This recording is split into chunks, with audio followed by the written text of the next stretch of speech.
Well, look, there's plenty more to run on that one. No doubt we'll be coming back to it in a few weeks' time.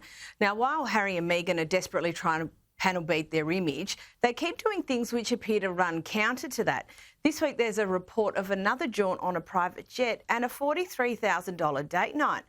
The hypocrisy is stunning, isn't it, Esther? It is stunning, considering Prince Harry is the patron of a charity that actually tries to push for sustainable travel. So God only knows why they decided to fly via private jet owned by a Texas oil tycoon from California to Las Vegas, when it's really a 4-hour drive. Most people can make that quite comfortably.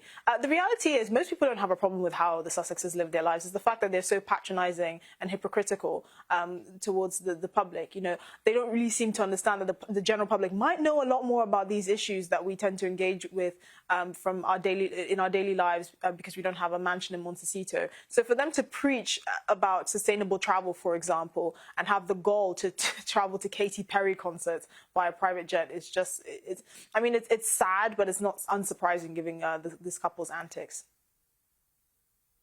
Yeah, definitely not unsurprising. And look, onto the protracted story of whether there's going to be a family reconciliation. That continues.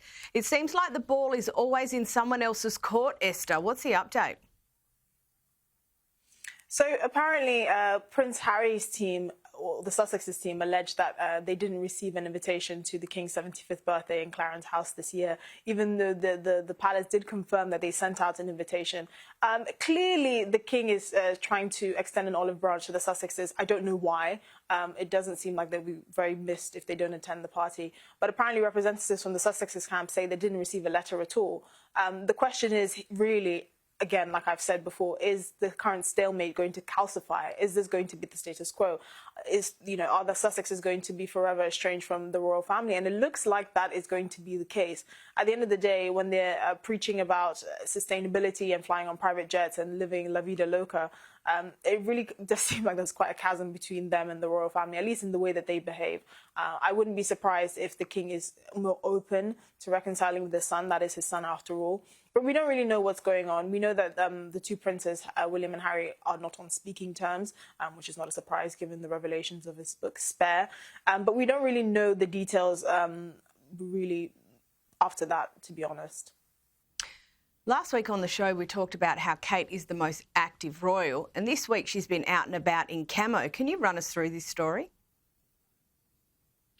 Yeah, so Princess Catherine paid a visit to the Welsh Cavalry, formerly known as the Queen's Dragoon Guards, which is basically known as kind of the foremost reconnaissance wing of the army. So it's not surprising that she actually wore camo, because that is their specialty in the armed forces. But she's taken over a role that was previously a role of the Queen Mother up until she passed in 2002. And you can really see her engaging with the soldiers during her trip. She actually received a brooch from one of the soldiers, which belonged to the Queen Mother up until she passed in 2002. And this is one of the traditions that we see a king's wife tends to take on this role in the Queen's Dragoon Guard.